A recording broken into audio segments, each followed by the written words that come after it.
Hey, what's up, everyone? You're currently tuned into TBD on KCSB FM 91.9 in Santa Barbara and netnetradio.com out of Tijuana. Today, Light Talk and I are joined by accomplished maverick saxophonist and new time solo artist Jeff Tobias.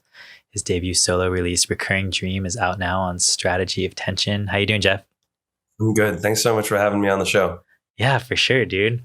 How was your release show? You just had one, right? It was great. Yeah, it was really, really fun. I mean,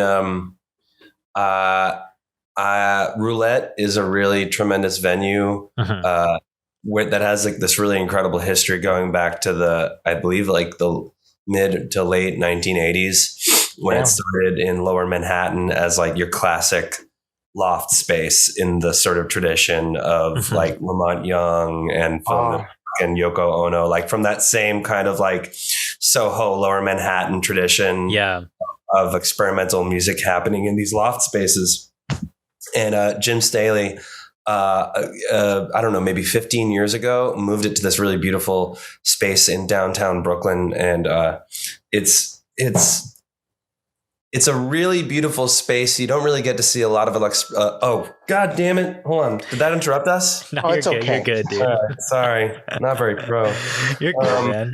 But so it's a really beautiful space with a balcony and like A++, great sound, great lights. And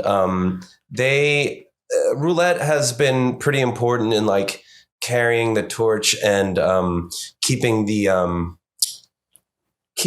sort of like legacy of that avant-garde alive and acknowledged, but also bringing up younger people. So like they the fact that they gave me that opportunity was really, really huge, that they wanted me to come in and do a gig there. And it was carte blanche. You know, just like whatever the artist wishes to present. And so it really just worked out that I was going to be, having this record coming out. And it was great. I had some of my favorite musicians and closest friends playing with me on the gig, including everyone from like people who I've become closer with in the last 10 years, like Corey Bracken, who played vibraphone on the record, and Nick Podgorski, who played drums on the record. So sick. But also an old friend of mine from like when I was in, I don't know, elementary school. His name is Mitch Conwell, but he performs under the name Father Dude.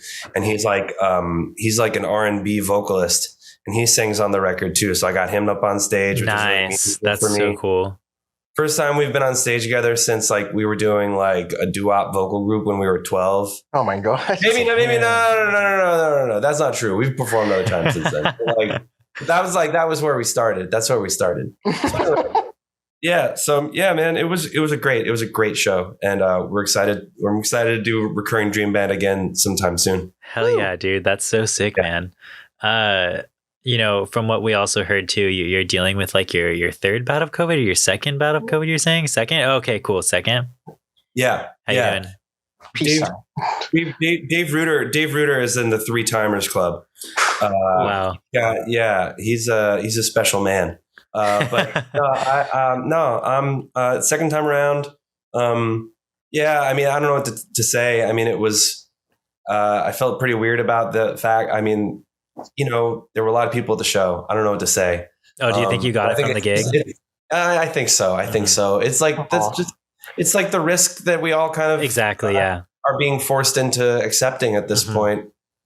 But I don't know, man. I mean, like we were saying before we started taping, it's mild. I got tea. I got lemon in the tea. My sister sent me some Gatorade in the mail. Nice. That was really nice of her. I've also got teen electrolytes. Yeah. But I just need them for my own. Everyone's staying hydrated tonight. We're feeling good. The boys are feeling good. The boys are feeling good. No, it's all right. That's awesome, dude. So, well, I mean, I guess like what else have you been up to, like aside from, I guess, dealing with COVID, like, I don't know, also your record release. What else have you been up to besides music? You ever pick up any new hobbies recently? Any new coffee shops you started frequenting? No. or maybe like a routine of sorts. Yeah, what's your routine like? I was just saying to someone earlier, I mean, like the last 2 years I have not had a routine at all. Yeah, because it's just been complete. I mean, I've moved, I've had personal crises, I've had like travel things that happened or travel things that fell through. Nothing's been routine except, I mean, honestly, like music is it. Wow. Music is it. Like, I mean, I work. Yeah. I have like odd jobs that I do. But even that is not routine. Cause like, for example, I work at that venue Roulette. Oh, nice. Yeah. Yeah. And then in December, Omicron happened and they were like, shows are canceled for a month at least. And I was like, okay, I'll get another job then. So now I work at like this record shop called Record Grouch, you know? Yeah. And so it's like, there's always new things that are popping up that are cool, or sometimes not cool. But I have to say, like, I'm not really a hobby guy. I'm more like, I kind of just,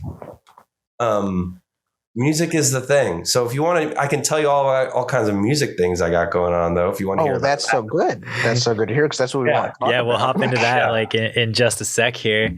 I mean, I feel you. I've kind of like the same way, I guess, too. You know, it's like, I don't know. People are like, well, what do you do for fun? Do you watch movies? Like, do you watch TV? Do you do other stuff? And I'm like, dude, I do music. I mean, I do radio. I like, I don't know, book shows and stuff. It's like, that's just what I do. You know, it's like interesting to think about. It's like, that is my hobby, I guess, you know, like, so. Yeah. Yeah. I mean, I think it's something that's like very easy to kind of, take for granted when it's so all over the place for people like us, where like music is the thing. Yeah. Yeah. I mean, like, cause when, you know, where it's like, what else is going on? It's like, well, actually that's kind of it. Yeah, exactly, dude. It's like, that's what takes up all my time, you know? It's honestly a reprieve to get high at night. Just listen to an album and then that's it. We're done. That is it. I will listen to an album twice. I will file it away. Hey, that's the process. That's the process. Absolutely. That's the process. So Jeff, what were your beginnings as a musician and what were like some formative music moments for you? So we wrote here, based on your age and like what few interviews we found that you've done and stuff, we know that two things may have been important: MTV's 120 Minutes and early internet access. Yeah. So you, is that from the Paltrow cast? You watched the Paltrow cast, Darren Paltrowitz? Yeah, Darren Paltrowitz is another. Yeah, he's a deep head from back in the day in my early life as well. Yeah, I mean, you know, pretty like pretty run of the mill stuff. You know, like living in the suburbs. I guess one thing that was sort of unusual for me is that my mom taught music. So there were musical instruments around. Like we had an upright piano, lots of percussion instruments. Oh, that's sick. Lots of like an acoustic guitar. This is actually, this is my mom's acoustic guitar from back in the day. Oh, that's sick. Yeah, it's a beautiful Yamaha. It stays in tune really well. Nylon string. And I wrote a couple of the songs on Recurring Dream on that guitar. Oh, nice. Oh. Yeah. But like, you know, that's one thing that's really lucky is like having musical instruments around. And then I was friends with these kids. They were brothers, Evan and Derek Smith, and their parents built them a music room. And sick. Like they had Cubase, which is like this early DAW that kind of fell off. Yeah. But like we would like record our own garage rock songs or like try to do like weird collage music kind of stuff. Oh, you know, that's it was cool. just like, so having that time and the opportunities to screw around and stuff. But I mean, the beginnings, formative moments, I don't know, man. The first show I ever went to was Spin Doctors. You want me to talk about Spin Doctors? Yeah, please. Who is that? Oh, you don't know those guys? You don't know? I run into their tapes, but I never pick them up. They're too scary. So, all right. So here's the show that I went to. I was like 12 years old and I went with my neighborhood buddy, Dave Friedrich, and his mom. And we went to Jones Beach Amphitheater, which is on Long Island. And it was a 3-band bill. So the first band was Cracker. You guys know Cracker? Oh, my dad loves Cracker. Low Stone Cold classic. Yeah. And Beethoven offshoot there. Stone Cold classic. There you go. Yeah. So, you know, and David Lowery, he's like really, he's like a regular Damon K. Like he's out there testifying in front of Congress, talking about artists. Yeah. You know, but I've been doing that for a decade at least. Yeah. Yeah. So Cracker was the first band, and they were sick. Honestly, they were great. They were the first rock band I ever saw live. They were great. And then the second band was Gin Blossoms. Y'all know Gin Blossoms? No. I've heard, but do not engage with the Blossoms. No, I mean, it's like I don't know if it'll hit at this point. It's like a nostalgia thing for me at this point. But like they had like a half a dozen really nice songs. I think they're kind of really influenced by Big Star. It's like very. Like really like jangly, like 12 string kind of like sort of like gutsy rock, a college rock kind of. Yeah. And then Spin Doctors headlined. Their big hit was called Two Princes. It's like funky. It's like rock riffs, but then the bass player wears sunglasses and slaps and pops. That's sick. And check this out. Here's talking about taking things for granted. I didn't know what jamming was. And they jammed. They were the first band I ever saw jam. Yeah. And I was like, what's wrong? Yeah, you're like, this doesn't sound like the music I've been listening to. I was like, they forgot how to play their songs. What's going on? Oh, okay. Which like, and the thing is like, if they were doing a good job, then I probably wouldn't have thought that. I probably wouldn't have even noticed. Yeah. But they didn't jam well that night. So the scales fell from my eyes that not all huge rock bands could be flawless. So I don't know. I mean, I could tell you, early, I don't know, man. I guess that's the question. I don't know. When did you like start getting into like, like punk, and were you involved in like DIY and stuff back in the day? Like before, like since you were young? Yeah. I mean, like sort of along the same lines as like not knowing what jamming is and being confused. Like I remember I started to go to shows at like VFW halls when I was in middle school, where like I got a bass guitar when I was 13 from my cousins who build bass guitars. Oh, nice. MTD, Michael Tobias Designs. And shout out. Yeah, major shout out. And then, so I had a bass teacher, Dave Ringel. He was in a band called Edna's Goldfish, and they were playing shows at the VFW, or in this case, it was like a Portuguese dance hall called Deja One. But the same vibe of like, we're renting the space and it's going to be this all ages matinee kind of a show on a Saturday, like six bands. And so I would go to those shows and I met people and eventually started playing in a band. But like, I remember booking shows, calling people off of a website. That's so sick. I got called this place called Wren's House, and I got booked a show. I booked a show for my band at this venue called Wren's House. Yeah. And then we straight up drove up and down the suburban block being like, there's no rock clubs here. There's just houses. We didn't know. We didn't know there were house shows. Yeah. We didn't know you could have a show in your home. Yeah. And it was this dude named Ren who like lived with his grandparents and would have shows in his sub basement. That's sick. That was, so yeah, of course, like, lots of that kind of stuff in high school and then beyond, so yeah, for sure. Dude, that's so sick. We were actually talking to Brian Case like a couple weeks ago. And are you familiar with Brian Case from this band on Trouble Mind called Facts?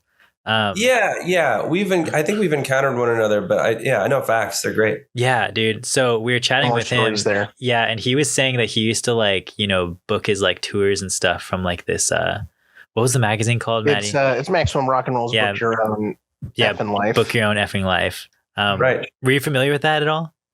Yeah, it was like byofl.org. Oh, that's sick. I didn't know they had a website. That's cool.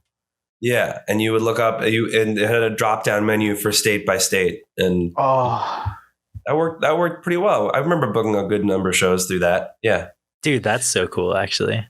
Because most of that I did when I moved to Georgia. Because when I was 20, I moved to Athens, Georgia. Yeah, and I joined a band called We Versus the Shark, and that was like this math rock band where I did most of my touring and like learning how to book stuff and like things. Things of this nature. So that was your college education, joining that band. Yeah, pretty much. I mean, I didn't enroll. I wasn't studying. They wouldn't have let me on campus. I didn't have the ID card. Damn, Athens, Georgia, not letting people on campus. Wow. Nah, I don't know. I don't know if I wanted to, but no, I was like 20, but I didn't go to enroll. I went to go play music with those musicians who I'm still friends with. So I guess that's what we want to talk about next, actually. I don't know, Maddie, did you want to take this one? Oh yeah, no, I mean, just come in. I mean, you were active in Long Island at that time, but then you moved down to Athens probably around 2003 there. Yeah. At that time, though, kind of what was Athens, Georgia like? I've heard little glimpses, bits of it having super active radio station. One of the kind of main things I've also heard is like that Pylon reunion in 2005 was really big, but just generally, what the hell was going on down there?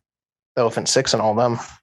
Yeah, I mean, Athens is a really interesting town. I mean, you probably know Lars Gottrick. Yes, he wrote that story. Yeah, and he's doing Viking's Choice. Yeah, like he was at a lot of the earliest We versus the Shark shows, and that was when he was sick. That was when he was, I think, station manager at WUOG.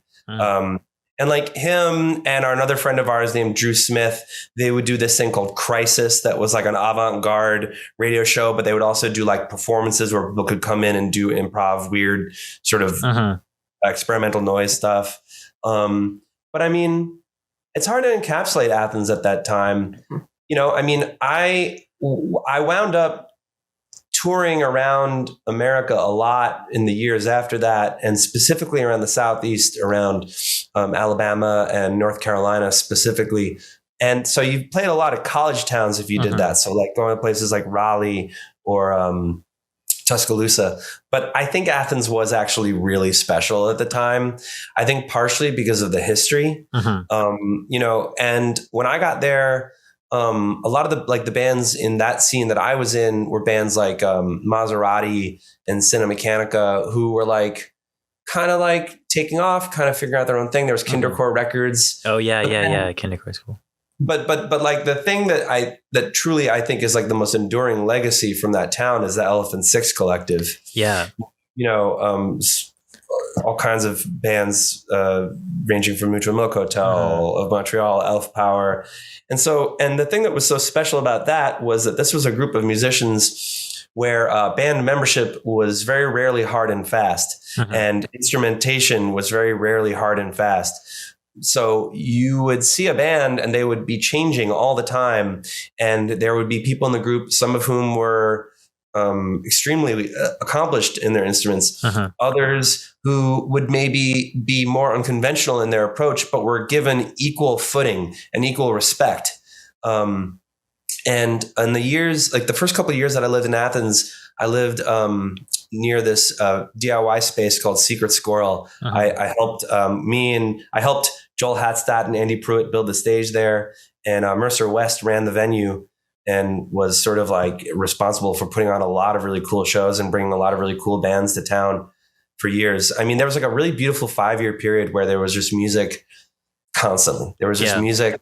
It felt like music was happening all over this little town. I mean, you're talking about a downtown area that's like 5 blocks by 5 blocks. Wow, that's crazy. But there's so much music happening there, and and so I think that if I had been in another sort of similar college town in a math rock band like I was, I don't think I would have had nearly as mind expanding experience. Athens was a really heady place at the time, and I don't go there as much as I used to since I moved back up to New York. I try to go there once a year, less so obviously since COVID.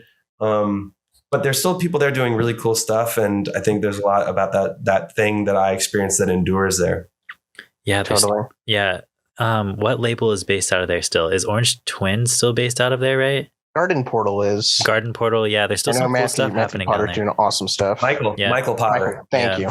Yeah. Major shout out to number one homie, Michael Potter. Love that dude.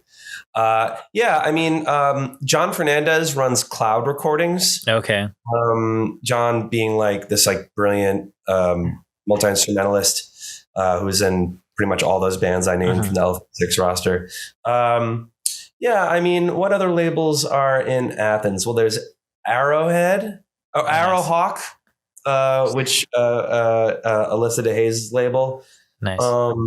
Oh no, I feel this is one of those classic things where you're asked to pick and then you can't remember the thing, and everyone will get mad at me. But I mean, I think there's a lot of really cool bands. Double Ferrari is down there. Weaponized Flesh is down there. Cool. Outer Sea is down there. I mean, we could do a sub episode about Athens where I can name just Athens. My buddies' sick bands. Yeah, right. There's I think there's been a lot of turnover. And also I should mention that I should not be considered an authority on what's happening in Athens currently, because as I've gotten older, I'm sure that there's a lot happening there that I'm not privy to, that my friends are not privy to necessarily, that are not, or, like it's a generational thing. Yeah. But I mean, I like to think that Athens still has like a lot of juice, and is still kind of like doing cool, weird stuff there, and probably always will. So we're also reading on your Discogs that you played in a couple Elephant Six bands too, right? Yeah, kind of from time to time. Yeah, we saw. That's the thing. That's what I'm saying. It was always like it was like always floating. Different. Yeah, interesting. It was. People were like coming and going. Like I remember there was like one show where I played with Circulatory System. Oh, just one show. That's funny. It was one show. I played one show with them, or maybe two. Funny. And like two-time Circulatory member. no, but like like I don't know what it says on the website, but like the stuff that I did the most, I don't know, like Heather Mcintosh, who is a cellist and composer, now an extremely respected composer for film and television. She has this band called The Instruments, and I played with The Instruments for a while. Oh, nice. Yeah, great band. And then also Derek Olmstead, who is an Elf Power and Circulatory System. Sick, dude. Yeah. Yeah. Do you know that dude, Derek Olmstead? I don't vaguely, if I recall. I know Elf Power and stuff. Yeah. Yeah. Well, so he has his own band called Faster Circuits, and I played electric guitar in that group on 2 recordings. Oh, that's cool. So like, but I mean, I don't know what it said. Oh, and I played saxophone on like one of Montreal's song, like 15 years ago. Like I barely played saxophone at the time. So like, yeah. When did you start even kind of playing the saxophone more openly and more kind of as the primary instrument, let's say? If it ever was for you. Yeah. I mean, I took up saxophone as like a band instrument, like that you do when you're in school. Yeah. But then the bass guitar happened, and I got more into that when I was 13. And so then the saxophone was kind of like a noisemaker instrument that I had, or like lots of bands in Athens. Like I remember seeing like some local music writer was like, we've all come to accept that every band in Athens has to have 10 members, but do they always all have to be playing the entire time? And I was one of those people like playing a saxophone in like a horn section with a bunch of people. But then I guess I was like, when I was like 28, I decided to start taking the saxophone more seriously because I wanted to go to music school. Oh, really? Yeah. Yeah, I had to go to music school, and to do that, you got to audition on an instrument. And so I was like, well, I don't want to audition on the bass guitar. I'd rather audition on the saxophone. So I started like practicing, and yeah, that's kind of what happened. Oh, that's sick. So do you know how to like read music and stuff when you play sax and whatnot? Yeah, now. Yeah, that's sick. I mean, it's like I had it and then I lost it and then I got it back. Yeah, that's sick. So did you actually ended up going to music school and stuff? Mm-hmm. Oh, that's sick. Brooklyn College. Oh, nice. Do you feel like it helped you a lot? I guess like become the musician who you are today. Yeah. Yeah. Oh, yeah. But I mean, but it's like, yeah, I think, but I don't know. I think a lot of people who go to university programs of any kind will tell you that it's a lot about like meeting peers and like finding a community there. Yeah, for sure. And that's what it was for me. Cause like, I found this crew there called the Sweat Lodge. People don't really know about the Sweat Lodge anymore, but they should, because it was like some of the sickest musicians in the world. Yeah. Because you had Corey Bracken. That's how I met Corey Bracken, who plays on my record. Oh, nice. And also a touring member of American Football now. Oh, wow. That's sick. Yeah. He's on the vibraphones with American Football. Dude, that's dope. Nice. Local legend. Yeah. So Corey Bracken, Dave Reuter, who sings on my record and is a really close friend, runs Gold Bolus Records. Amirtha Kadambi, who I don't know if y'all know, Elder Ones. Oh yeah, she sings on the record, if I recall. Yep. She's on the record as well. My favorite track. Yeah. Oh, right on. And then Joe White, incredible composer, Joe White. Ian Monroe, incredible composer and pianist. Ellen O'Mara, who rest in peace, we love so much. And that was the crew that I met at Brooklyn College. And I very quickly was like, yeah, these are the people doing really legit work. But also I met a lot of really cool instructors like David Grubbs. Oh my God. He was teaching there at the time? Yeah. Bastro? I think he still is. I think he still teaches there. Wow, that's crazy. I know. I thought he was still doing poetry at the time. It's odd because those Bastro albums are some of the wordiest albums I've ever read. I think he's a genius lyricist. Yeah. I mean, that's the thing is what he does at Brooklyn College is that he is he's an English professor teaching poetry, but because of his professional experience, he teaches a lot of music classes. Because you can't deny that he's qualified. He's got an incredible CV and it's always growing. Mm-hmm. So then Tanya Leon, who's like a very respected composer and conductor. I took composition lessons with her. Jason Eckhart, who is like, this new complexity genre. You ever heard of this stuff? No. You heard this new stuff? New complexity? There's a new genre? There's a novel genre in 2022? No. It's been around for a while, but it's newish. But it's like, it's exactly what it sounds like. It's like classical music where you're like, how can they play that? How is that human? What the fuck? Yeah. But Jason Eckhart, he's aside from that genre as an idea, is a incredibly gifted music pedagogue. I'm really glad I went to Brooklyn College. That's sick. That's sick. Yeah. Well, I guess before we switch gears here, I did want to ask too, since you were kind of involved firsthand in Athens at that time, how do you feel about just the lore and obsession over Elephant Six and stuff? Like how everybody's super into it. There's even a book that just came out about Elephant Six and that era of Athens and stuff. I think it's deserved. Yeah.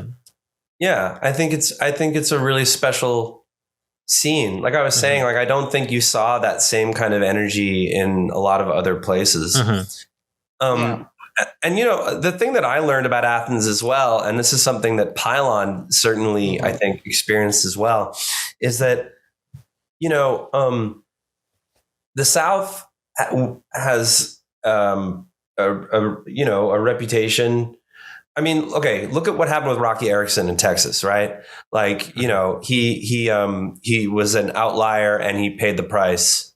And it's really tragic. And I think that Athens was like a homing beacon for outsiders from the 1970s on, where if you were a weird person or if you were queer, you could go there and enroll in the art program at UGA and find people. And that, I think, continues to be a really important part of what makes Athens unique and special, because they had, Elephant Six had people coming from rural Louisiana and South Carolina to come in and meet one another. And I do think it's pretty special. I think that, and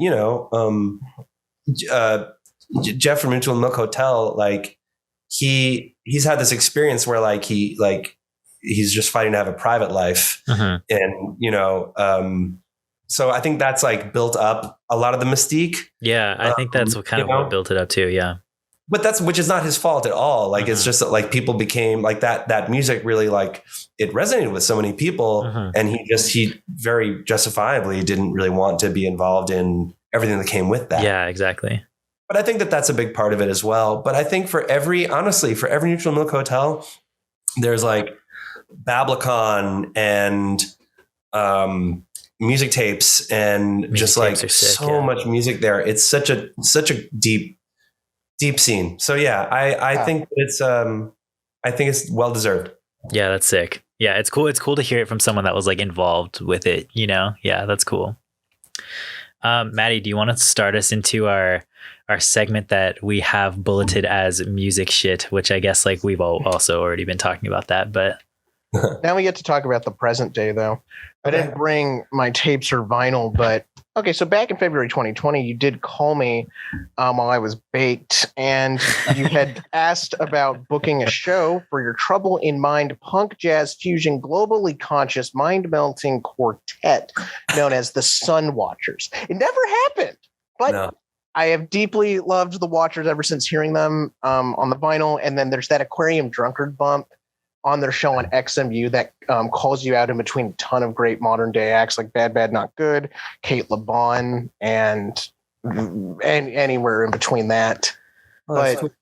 the quartet, it's been fast and loose, and it quickly expanded from the basement. Some of the stuff on Basement Tapes, I have volume 2 of that, and it's really fascinating to see those experiments to kind of where you guys have gone now with Sun Watchers LP4 and the Brave Rats EP. During COVID, though, I was kind of curious, how active have the band been through COVID? And if at all, were you guys playing that time? We haven't been super active. And I think part of that was, I mean, yeah, if you look at the output from 2015 up until 2020, it's like the amount of records that like 2 or 3 bands might have put out. It's a ton of stuff. And we toured a lot. And we toured a lot for a band that's like instrumental and abrasive and like, it's like 4 guys putting their hands in the middle and going, all right, boys, let's get in there and lose some money. Let's go. And like, and it's but all that's to say is that I think it led to some burnout. So I think that like when COVID hit, we all kind of retreated to our corners. I mean, Peter, our bass player, is a father, and I think he was really justifiably very concerned about keeping his family safe. Jim's wife, Katie, who is another brilliant musician that we've worked with a lot over the last decade, she was working as a nurse. Oh, wow. And throughout the pandemic, throughout like the heaviest times in New York. Rough, yeah. And so no one, we needed, I think, to kind of like keep our own individual worlds afloat. Yeah. We couldn't really push super hard to get Sun Watchers like pistons pumping. What has happened is that now that like once everyone got vaccinated, we basically have like eased back into working together with like a schedule that is more humane to our psyches in terms of like, we're not like, okay, we got to put out this much music, we got to go on tour this much. And but will inevitably lead to like a slower process, Yeah. But that being said, the biggest thing that we did was back in November, we went on tour with Bridget Dawson. Who I don't know if you'll know her. She was a member of the OCs for a very long time. Oh wow, okay. And she put out a solo record on Castle Face Records in 2020 that we played on. Oh, sick. And wow. Yeah. And so then in November, we went on tour supporting her, and it was great. We played like a week of shows in the UK supporting the OCs, and then a bunch of shows in mainland Europe. And that was really fun. Like, it was like a little nerve wracking. I'm not like, I have a lot of friends who have been touring their asses off in the COVID era. I haven't, that hasn't been my experience, but it was scary, but we did fine. No one got sick. And so it was pretty cool. And I would do that again with Bridget and Sun Watchers for sure. But yeah, we just, I think that, at this point, we're kind of like in a mode where we just want to kind of be a little surgical about what we do and when. So, for example, we played a benefit show for our friend Brendan Allen's birthday at this dive bar called Windjammer. That's like a 5-minute walk from my apartment. I see. In Ridgewood, Yeah. So like stuff that's like a little bit like tighter knit, So yeah, but I mean, we're obviously practice is off this week. Yeah. I've got a respiratory problem. Yeah. But we're gonna, but we were texting earlier today, like, let's jam next week. Let's do it. At the time, what kind of, back in 2015, what brought all four of you together? Because it all seemed like you had come from pretty different spheres that hadn't completely intermingled at the time. Well, it goes back to Athens. Oh, yeah. It goes back to Athens. And this is what I'm saying. Like Jason Robira, our drummer, he's from Louisiana. And Jim McHugh, guitar player, he's from North Carolina. And I moved down there, and that's where we met. And we were in a band for a while called Dark Meat. And like one by one, eventually people started moving up to New York and then joining this band up in New York called Nymph. And that was a band that we toured for a while. That band was on like Northern Spy. Oh, sick. Yeah. And that was a really cool experience. I got to, this is one of the really fortunate things of my experience was I got to play with the great Arthur Doyle with those guys. And then what happened was Peter Curlin, the bass player in Sunwatchers, he had a record, the Peter Curlin Octet, which if you haven't heard that, it's really sick. It's 2 vibraphones, 2 basses, Jessica Pavone, Emily Manzo, Mike Pride, like all these incredible musicians are on that record. And so he wanted to get Nymph to play the gig, to the album release gig, but Nymph couldn't do it. So we were like, well, we want to play, so we'll do Sunwatchers. And so we were like, well, this will be the band, this other thing we're going to do. And so Curlin taped the gig and then sent us the tape. And we were like, oh, but he's a really great bass player. And the guy who played bass with us the first time, Dave Harrington, he couldn't keep playing bass with us. So we got Curlin. And that's how, boom, that's how. There it is, dude. It's arrived. Yeah. Vibes happened. Yeah. And then especially, I mean, Sunwatchers developed really fast. There's also a noticeable progression in the sound between Illegal Moves and LP4, which name I keep forgetting. Oh, yeah. It's Oh, Yeah. Cool. Oh, yeah. That's it. Oh, yeah. Oh, yeah. And I was curious again about just like, were there any rules in particular about what Sunwatchers could or couldn't do? Any kind of covers that you guys never wanted to touch? Any kinds of certain sounds with the jazz fusion that you were like, nope, that's off, or no, we need to keep integrating? What was the kind of that process between those two? Well, what you're describing is in the title of the third record, because Illegal Moves are the things where someone's like, hey, why don't we try this? And everyone's like, I don't know. That sounds like an illegal move to me, Yeah. So I'm like, and that's the thing, because like, I thought you just needed the word because you needed the number 3 in there. that too. But yeah, like, I think that it's a collective sense of good taste, although we've definitely stepped outside of that as well, from time to time. I don't know. I don't think it's a pretty organic thing. And I think that like the fact that we were like moving at such a fast clip gave it that sort of momentum where everything we were doing kind of made sense to us musically. And there didn't have to be a lot of discussion about what was or was not appropriate with what we were doing. I know that Jason wanted to bring more rap rock in, but like, as a drummer, he had limited say there, so. I'm assuming he was bringing the Limp Bizkit and Korn albums to the party. If you listen to all of the LPs, if you listen to all 4 of those records and you listen very carefully, you can hear in the background on all of them at least once, come on, like you'll hear that in there. You got to find it though. You got to look. Sick, you got to really look. But it is there. That we have confirmed there is an Easter egg on those albums. Yep. Keep going. But outside of Sunwatchers, though, since 2019, you started recording with another noted pop maverick. This one from the UK, Jack Cooper, formerly of Veronica Falls and Ultimate Painting, in his new act Modern Nature, and for a solo tape on Astral Spirits. Nice. What was it like to go full hog wild on the Nature EP? Because you play on that opening track, and I used to play that at like 3 a.m. or something. I thought that was some insane shit. I love Nature. I thought that was an incredible statement of intent to open the project. Yeah. Well, thank you very much. for saying that.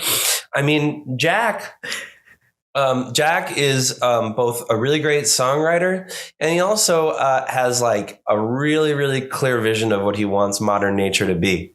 Because I mean, I can't say it for myself that it would have made like if I would have seen a crazy saxophone solo on that song Nature, because it's so chill. It's like almost like a Motoric Noi kind of a vibe, you know?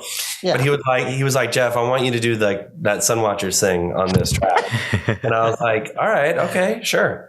And you know, it's interesting because when he first hit me up, I didn't know him extremely well. Like we'd only maybe met once or twice. We've since then, I mean, it's crazy. Like I toured with Modern Nature at this point, I guess 3 times, plus like an album release show in London. So like I've hung out with Jack a lot and I've gotten a lot closer with him. He knows what he wants, but he also, I think, is a big believer in finding the musicians that he wants to work with and letting them express themselves.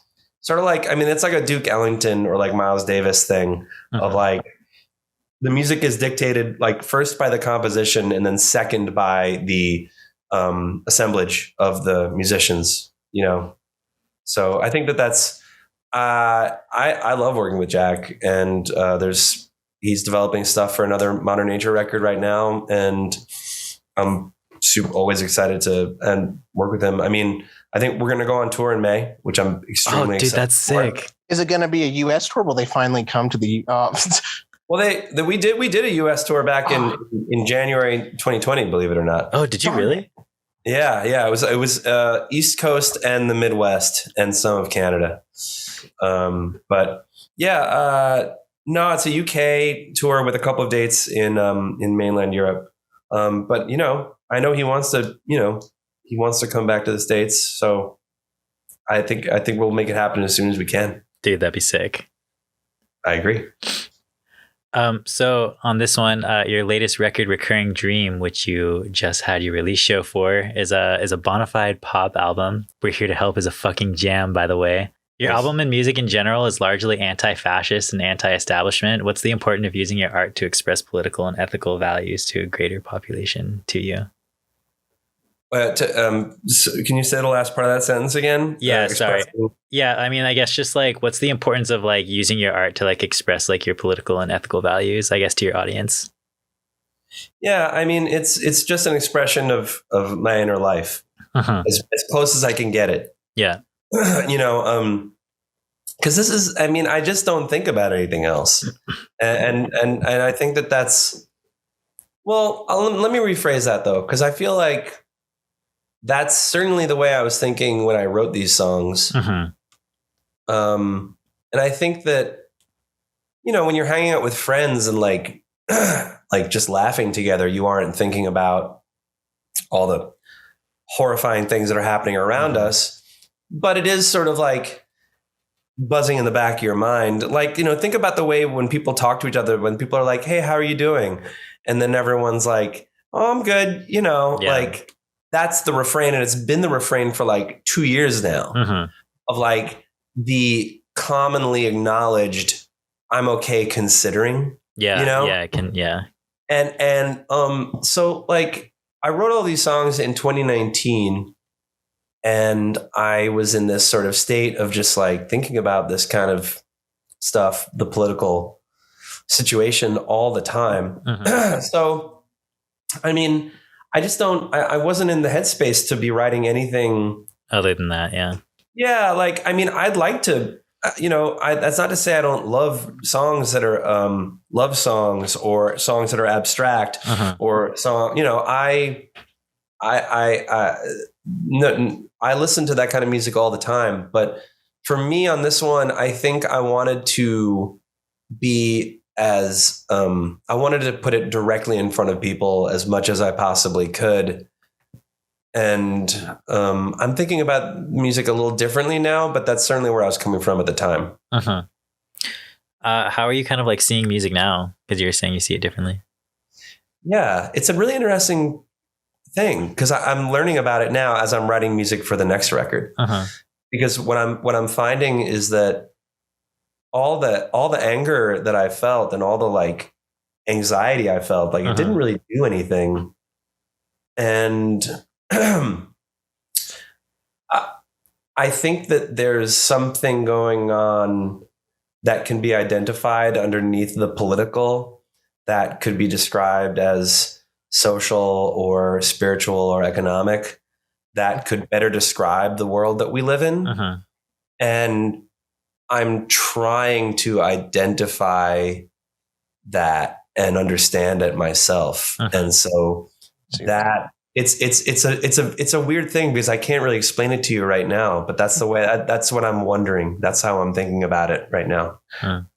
It's definitely something though, at least because a lot of the music you had been involved with up to this point, you didn't lend a voice to. You didn't lend your voice to, is what I'm saying. And then when you sent me these tracks, I was like, oh shit, Jeff is singing. Oh shit, Jeff has ideas and characters and visions and sketches and an idea of the world.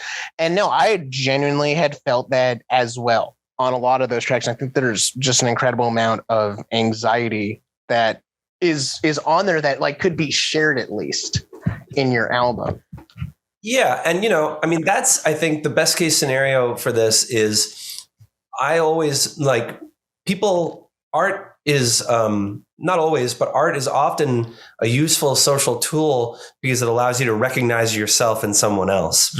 And that's a bond. That's like a connection that people can feel. And I think, and I take that very, very seriously as my role in the world as an artist. So that's a good thing, I think, to be able to be like, hey, I feel ill at ease. And so other people can say, oh, I recognize that. And that's good. But I don't know. I think I've had a lot to think about the way that art can like not predict, sort of like be like the I don't want to say canary in the coal mine because that suggests something terrible. But it feels symptomatic. It's symptomatic of something larger. Yeah. It's like, when people create art on a subconscious level to express something that they don't understand on a conscious level. Yes.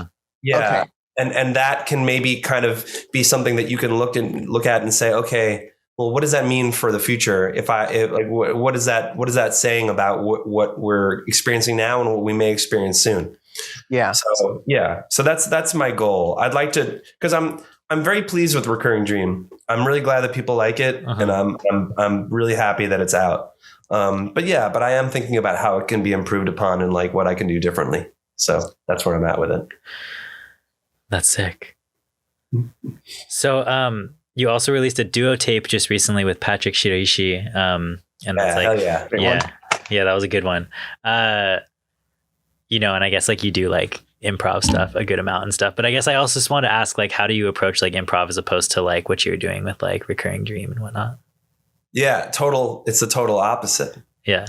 The total opposite. Cause like, Recurring Dream is like a cross between a bonsai tree and building a ship in a bottle. Yeah. Of just being like, I've got to get it just right. Oh God. Yeah. So then doing the thing with Patrick, I was like, I didn't know him. I was just like, hey, do you want to get together and do sopranino duos? And he was like, oh my God, sure. Because it's such an annoying instrument. Yeah. Like, it was like, let's not overthink this in the slightest. Just trying to trust in yourself and like be expressive and enjoy the experience. That's how I think about it. That's it. And then also with your tape with Jack Cooper, it's kind of fascinating because you did the Patrick tape in person. Yes. What? Say again? You did your tape with Patrick in person in Los Angeles. Yeah. And then with Cooper for Astral Spirits, though, both of you had done that kind of just remotely. You were both playing off of each other with an idea. He had sent you, I believe, kind of fragments, and you were working off of that. So that, the way that worked is that Jack wrote these, he devised these systems where he would tune his guitar in an open tuning, and then he would kind of give himself a sort of geometric shape way of playing either down or up the neck, where it followed a certain logic, but it wasn't going to be the same every single time. Mm-hmm. And what actually ended up happening is the only way we could make it work of doing this perfect unison is I played along with his waveform. Oh, interesting. Oh, where I would like learn the notes. I would write down what the notes were, and then I would like stare at the waveform as I was like recording and try to line it up unison style. So that's the thing. It's like that first tape like really is a lot of Jack in terms of like driving the creative engine there. Yeah.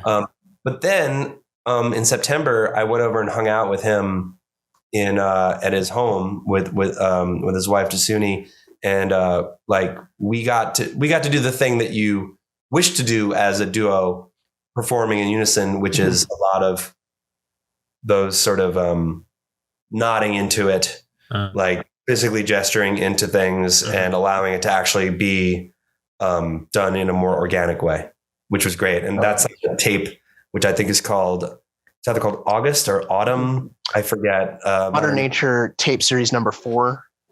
Yeah. What is it? Is it Autumn or August? I forget. I'm going to assume. Yeah. Okay. I'm just going to assume month. Here's the thing. It's okay for you to forget. Oh, no. It's not okay. No, it's okay for you to forget. It's not okay for me to forget. Because Jack's going to hear this and he's going to come with the baseball bat. Yeah. So yeah, anyway, that's that. The Cooper Tobias stuff, the Jack Cooper systems music is its own thing. It's a cool sort of mix of improvisation and composition. Oh, yeah. So I think that's about all we have for our questions, but we do have a couple listener questions. Do you want to take those? Totally. Yeah. So this one says favorite film ? Favorite film ? Yeah, this is just favorite film, I guess. This one's not too crazy. It could be a popcorn classic. It could be an Oscar bait. I would give Network 7 bags of popcorn. Out of 5 there? Yeah. I mean, Networks, and I don't know, like I couldn't tell you what my favorite is off the top of my head, but I always enjoy watching the film Network, you know. That's Yeah, nice. Wait, what is Network about? Network is, that there's that scene, that famous scene, I'm mad as hell and I'm not going to take it anymore. You know what I'm talking about? Yeah. It's a cool movie. If you haven't seen it, you should check it out. It's not what you'd expect. It's about the media. It's about the media in the 1970s. If I recall, it's also got the scene around the table or the guy with the boss who's telling him how the world works, basically. Yeah, Ned Beatty, incredible scene. Yeah, great movie. Sorry.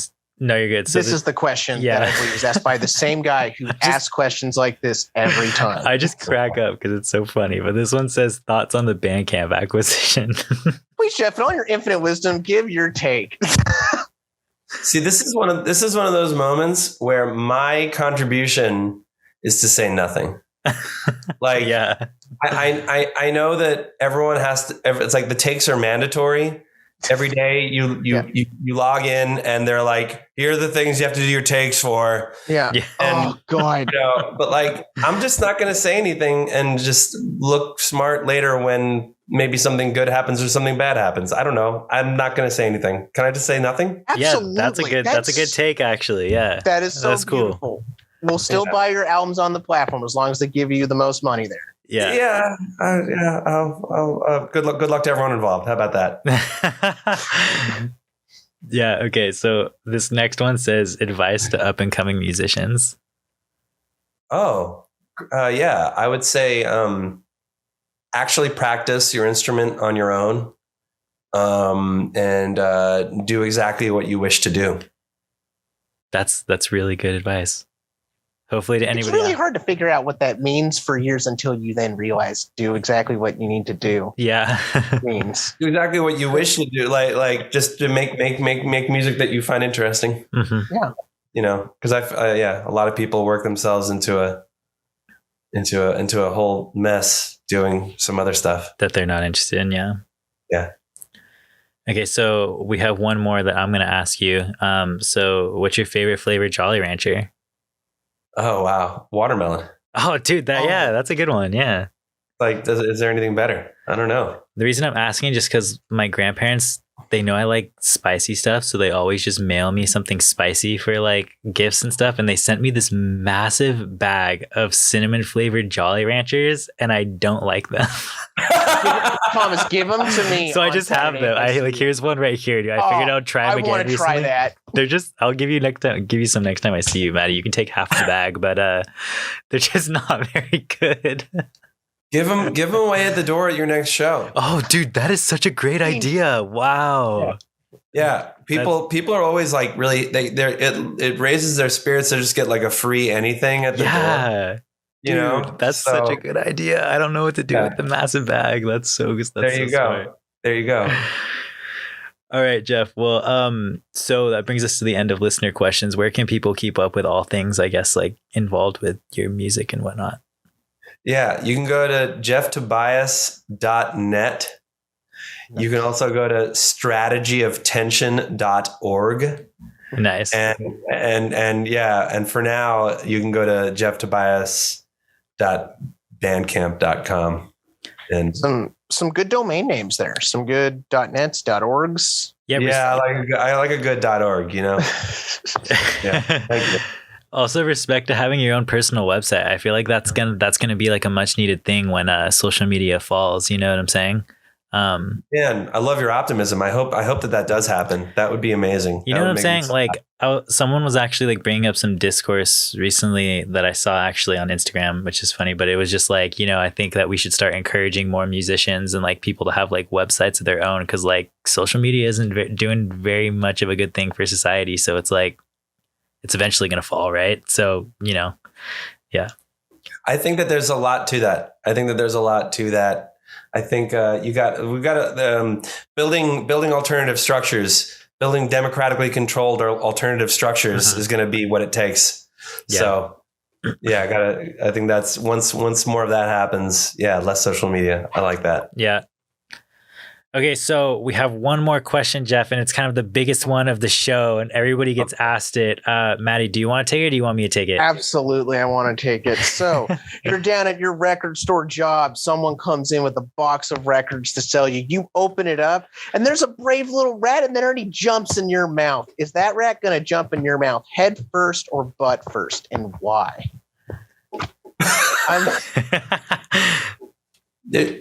Okay, so I'm guessing the actual question you ask every time is if a rat jumps in your mouth.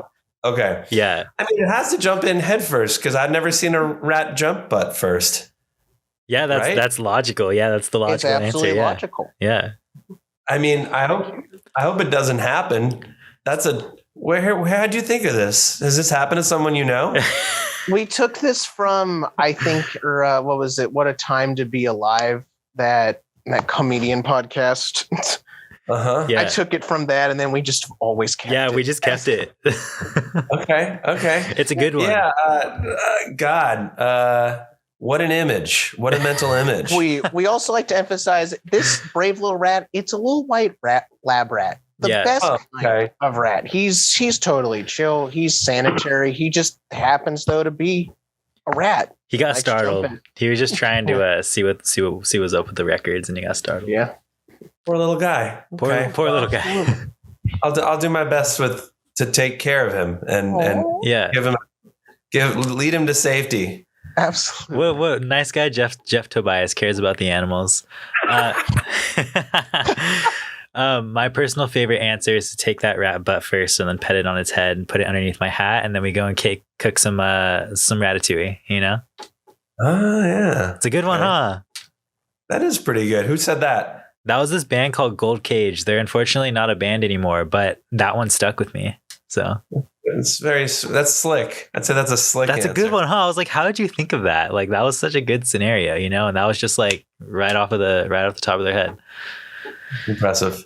So that's all we have for today. Thanks for tuning into TBD on KCSB FM 91.9 every Sunday, 4 to 6 p.m. and NetNet Radio every Saturday, 4 p.m. This is Jeff Tobias. Thanks for being on the show, Jeff. Thank you so much, guys. Really appreciate it.